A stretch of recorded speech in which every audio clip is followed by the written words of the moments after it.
Sandra Pupatello, Joe Oliver was talking before the break about the Line 5 pipeline. Any thoughts about where we're headed on that one?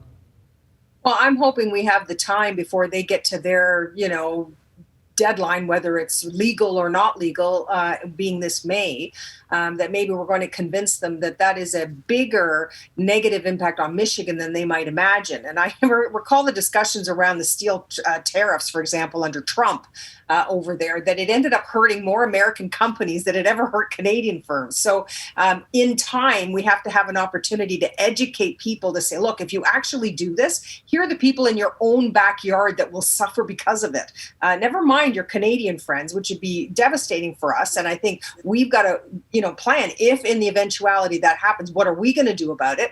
But I will say that my understanding is at every level of government on our side of the border, we're reaching out and making sure they know what our position is. We want this thing and we need it.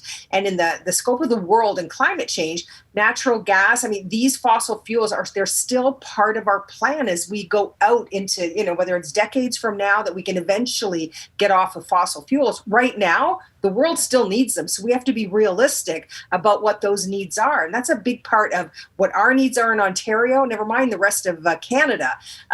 So I think we have to be practical, we have to be realistic, and we have to have a long-term plan to eventually, obviously, do right by the economy and the climate change. So, in my view, education is the key here. So at least we've got a little bit of time to do that work where Michigan is concerned. But I also hope Joe's right and that we're going to find out that they don't have the authority to do it in any event. Let me just add I want to give the floor to Gary Marr, if we could, because he was a former agent in Alberta and knows a little bit about this issue. So, Gary, why don't you take the floor on this too? A lot of people, when they talk about energy, they talk about transition, and I think even the oil industry in Alberta understands that. And but the transition isn't going to happen over the next 3 months. It's one thing to be like Keystone XL and making a decision about not building a pipeline that would bring you new supply. It's quite another matter to bringing you existing supply that goes to providing the feedstock to the Marathon refinery in Detroit, Michigan.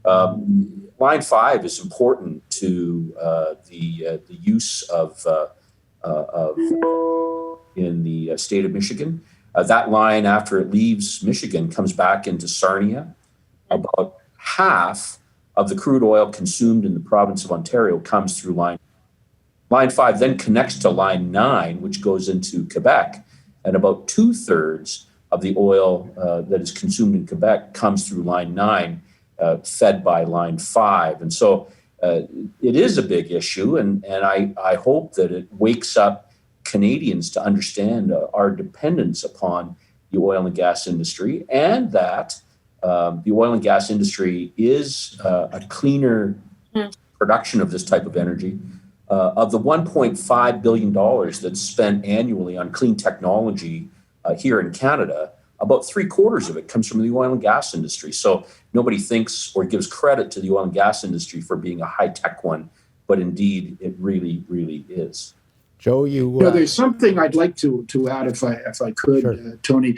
These types of decisions can often be really perverse, because if you block Line 5, you can't block the energy from coming in one way or another. And the alternative ways, rail, tanker, maybe truck, are less safe and more emitting of GHG emissions. So in effect, you're going against the alleged purpose of your policy. And the same actually applied to Keystone.